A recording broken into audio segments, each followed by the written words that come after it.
Pump up the volume on your parenting with Parent Pump Radio. Tune into something different that makes a difference. At Parent Pump Radio, instead of a ripple, we choose to create a splash. Get energized, get inspired, and get informed with how to parent in the new millennium. With your host and parent coach super guide, Jacqueline T.D. Wynn.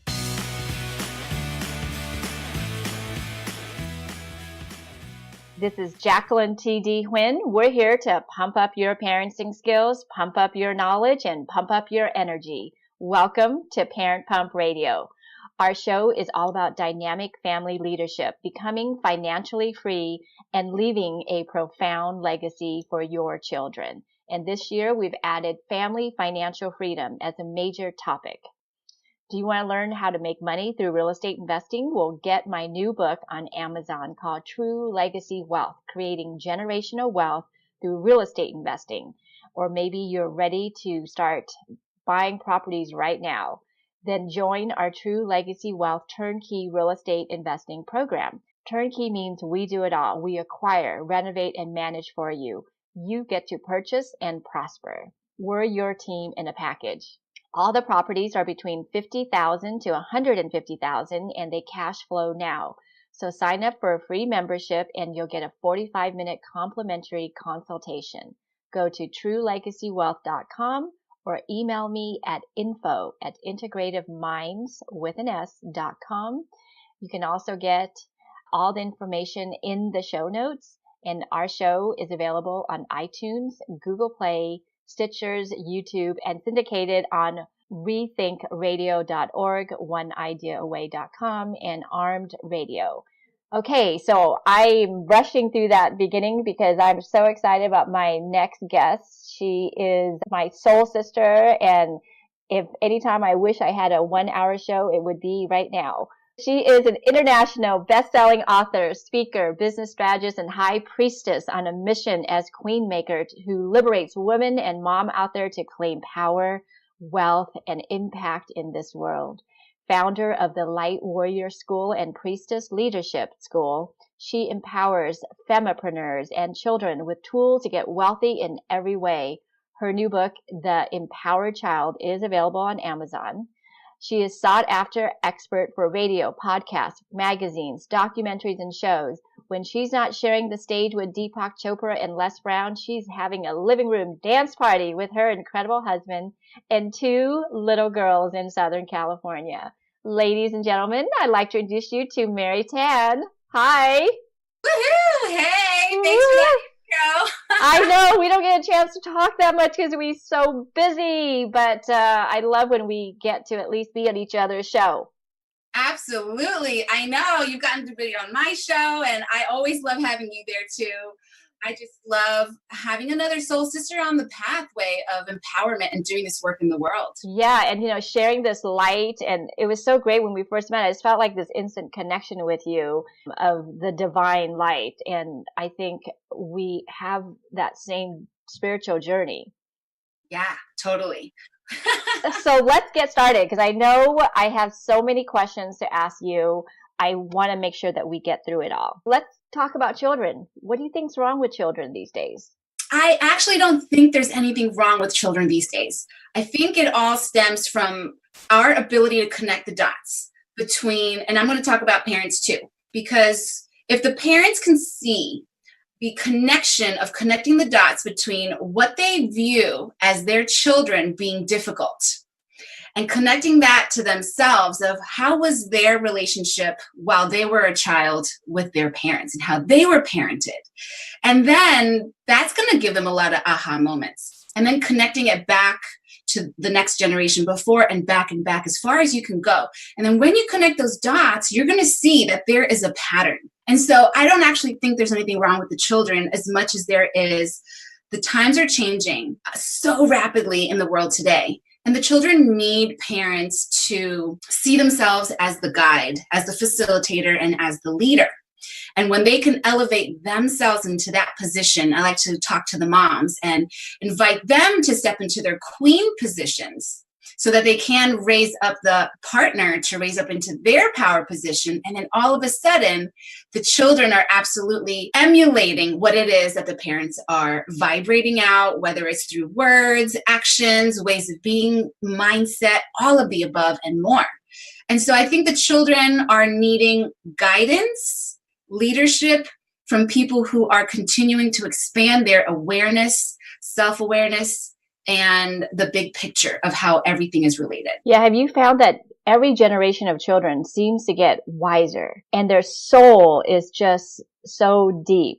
I know I see that in my children. I mean, there's no way I could even think or be how they are now at that age. Totally agree with you. So I don't know how spiritual and esoteric I can get on your show, but I'm just going to go there. Yes. Because you kind of opened the door for me. I have a school called the Light Warrior School for Children. And the reason I have that is only because I have 2 little girls of my own. And so I get to see the families and the children of this generation coming through right now.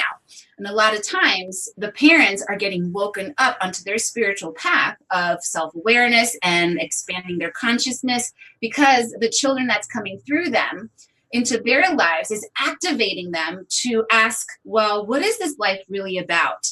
All those things I used to do don't seem to fit, don't seem to work. And then they're in a place now to question everything, which is so beautiful. For some people, unless they have a child come through to cause these quote unquote discomforts, difficulties, and challenges, unless that comes in, they don't have something that's going to stop them and break that state of mind to question everything. And I think that's beautiful. And it's about healing old wounds, right? And breaking lineages, as that's what we know. The pattern's going to be repeated. You said earlier, you look at how your relationship is with your parents and then your parents to their parents, and you'll see a pattern. So there's a way to break that. It doesn't have to continue. Our children of this light being nowadays, they are just there to kind of put a mirror in our face and say, let's heal this wound from the lineage and break the cycle. Yes, you took the words right out of my mouth, sister. Is that parents having children, and if you want to raise children consciously, if you want children who are conscious, confident, and connected, that means you are on a fast path to self-development within yourself. Because yes, they are absolutely going to reflect right away back to you, almost in real time, most times, what is happening within yourself, in your mind, subconscious mind, your beliefs, your emotions. And they're going to reflect that back. And if it triggers you, then it even more is a signpost, an invitation to say, hey, pause, mom and dad.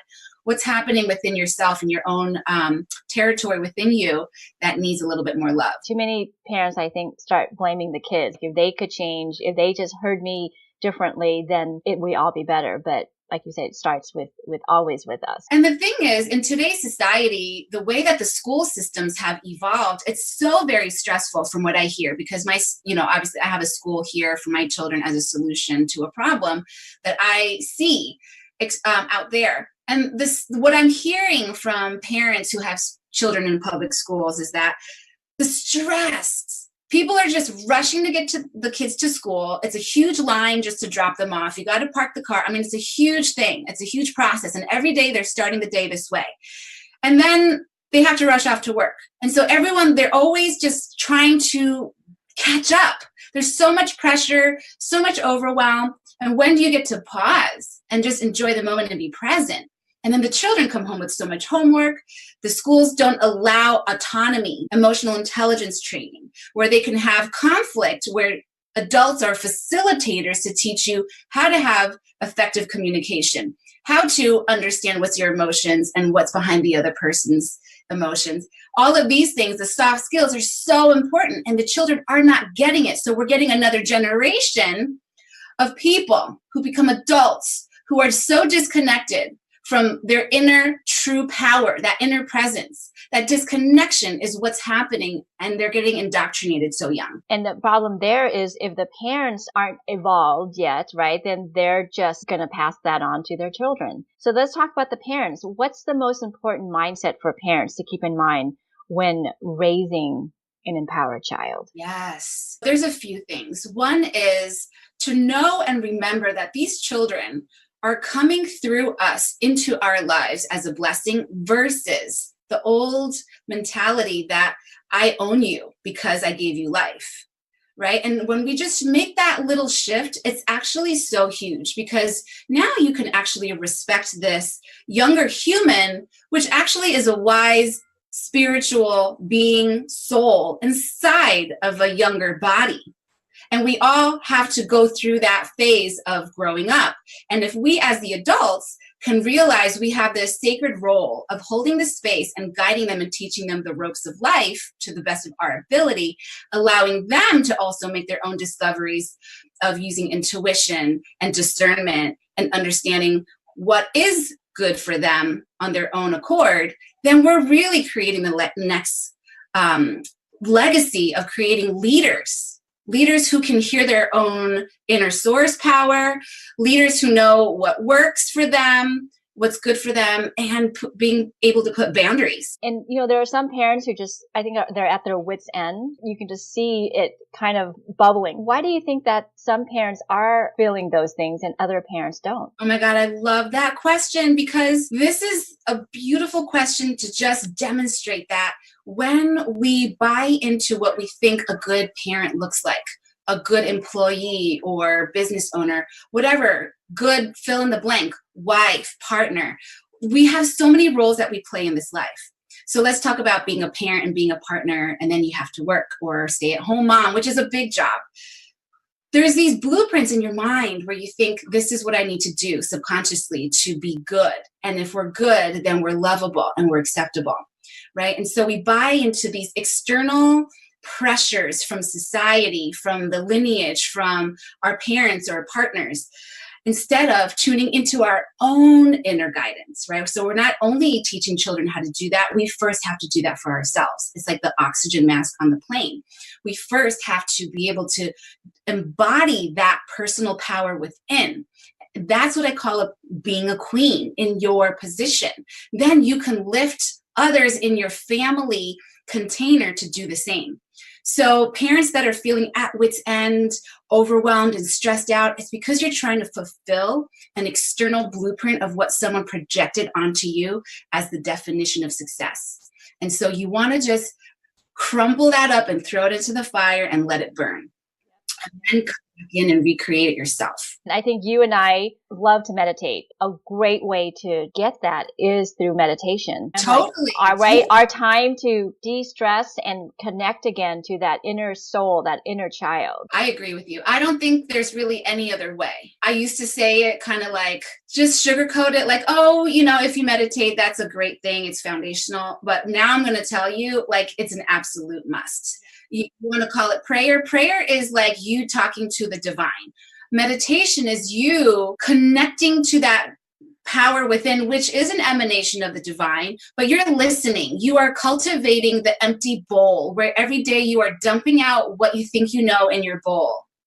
And then sitting there and allowing wisdom to drop into you. To me, it's almost sometimes like I feel like I hit the restart button. They say you should always restart your computer once every other day. Really, I think my computer guy said. And because it needs to just reboot, that meditation is that point where you're like, this is rebooting. Yes, because it reboots you to remember why you're even here, right? If we can recognize that there is some intelligence that's greater than us, breathing life into all things, including you, me, and all the children, then we have to remember, instead of the rat race of trying to get the bills paid or fulfill some external projection of what is good and acceptable, that reboot is allowing us to connect back to why we are even here. And we are here just to remember that we are light, we are love, and that is it. The rest, have fun with it. If you don't believe meditation, you should check out how many companies, Fortune 500 companies, militaries use it. I mean, statistics and data and research is out. Meditation is really a must. It is. Yeah, the data's there. Let's talk about that, connecting to that inner child. You and I do believe that we have that inner child. But why does it matter? Why do we need to connect to that inner child? Yeah, some people even might ask, like, does everyone have an inner child? And my answer is absolutely yes. And the reason I say that is because, first of all, that's the line of work that I do, is that I help people reclaim the parts of themselves that when they were children and before they were able to fully understand how things were operating and why things were happening in their lives, they made these beliefs, these limiting beliefs sometimes that get stuck in their subconscious mind, which then as adults, whether in business, whatever role that you play, it becomes a limitation keeping you from the success that you want to create. So we have to go back and find those parts of ourselves that got shattered during times of trauma, big and small. Any little nick, emotionally, that a piece of yourself got stuck in that timeline back there. And how do you know that?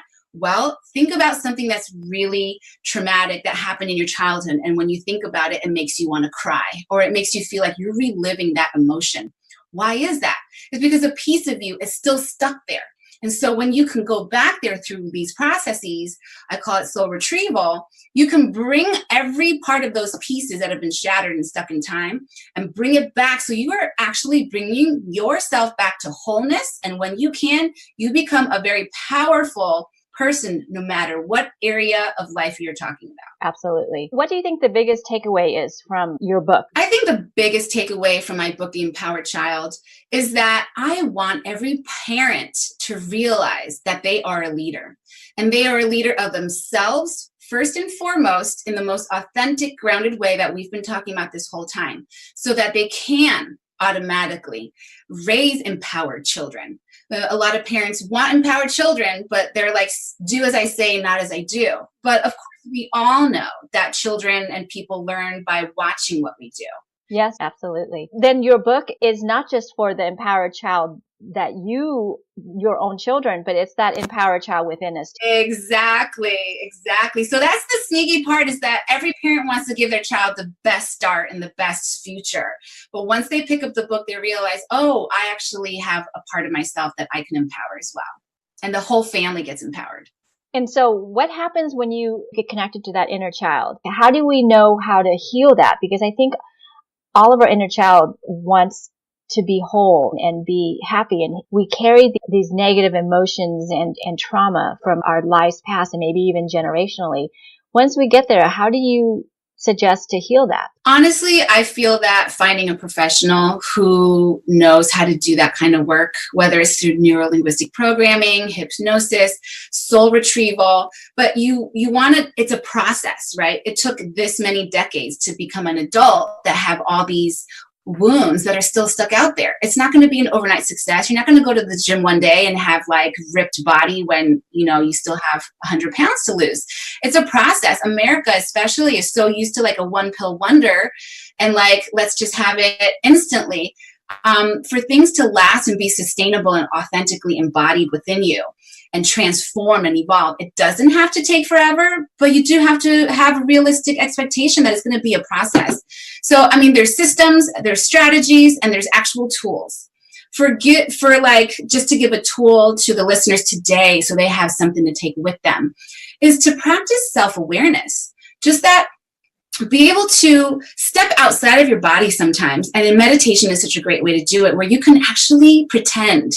For me, it's not pretending, but for you, if you're a beginner, pretend that you can lift outside of your body, whatever room you're sitting in or space, and you're lifting like to the corner of the room, witnessing yourself below.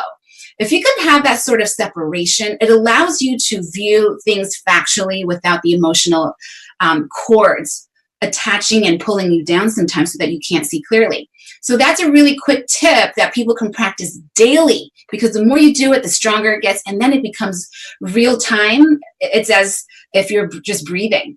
So you can go through your day and have that level of awareness. One of the things that I've noticed, and kids that I've spoken to, and us being a child one time, is this emotional intelligence. A lot of parents seem to be yelling, just blasting their emotion out at the moment, however they feel. They say things, they do things that they normally wouldn't have said or do if they didn't have their emotion in check.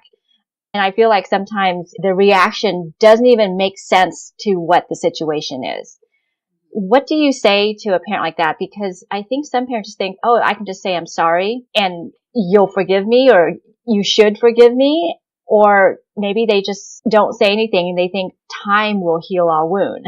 Or if they're old school, they just think that's the way the hierarchy is, and they don't even have to feel any regret for it, right? Because that's true. What do you say to parents that react that way? Yeah, and first of all, I want to say that I'm not perfect. This may be my area of expertise because I spend so much time in it. I've gone through a difficult childhood myself. And so I think a lot of times when people overcome certain tragedies, traumas, and difficulties, it becomes their passion to help others. So I'm certainly not perfect. I do my best. And that's number one, is like, don't expect yourself to be perfect, but do be aware that it has a lasting impact.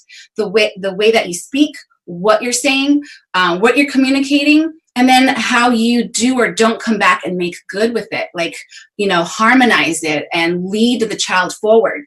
So number one, parents, I want you to realize that if you are reactionary, it's okay. I've certainly caught myself. I give my child the opportunity to call me out. And I think this is fresh and new because most old school mentality will not have that because there's a hierarchy of authority. And because I view the child as a wise being that happens to be in a younger body, I have a lot of respect for this person. I know that they're going to become an adult and they have a big purpose on this planet. So I'm doing my best to give them the tools that's going to allow them to go into the world, but not be of the world. Meaning they can go out and fulfill their purpose and mission without being bombarded by all the negativities happening out there. So if I get out of balance and I'm reactionary, I'll say me because I am not perfect. I will allow my child to have the opportunity to call me out. And when they do, I say, oh, I need a moment. I'm going to go get myself back in alignment. I'll go meditate. I'll go do what I need to do.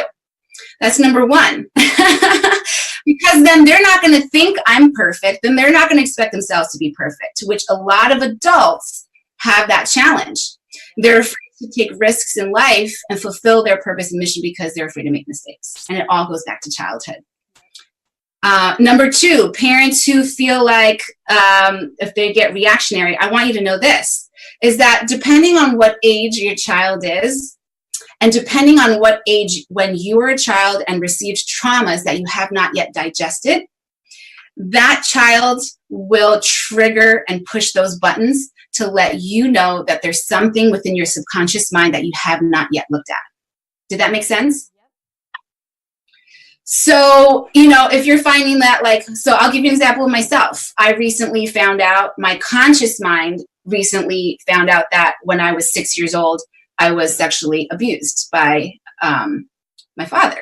So when my child turned 6 during that year, actually she's 6 now and about to turn 7, that's when the memory started to come up, and it manifested in all different ways until I did the investigative work, inner work within myself, until I finally found that.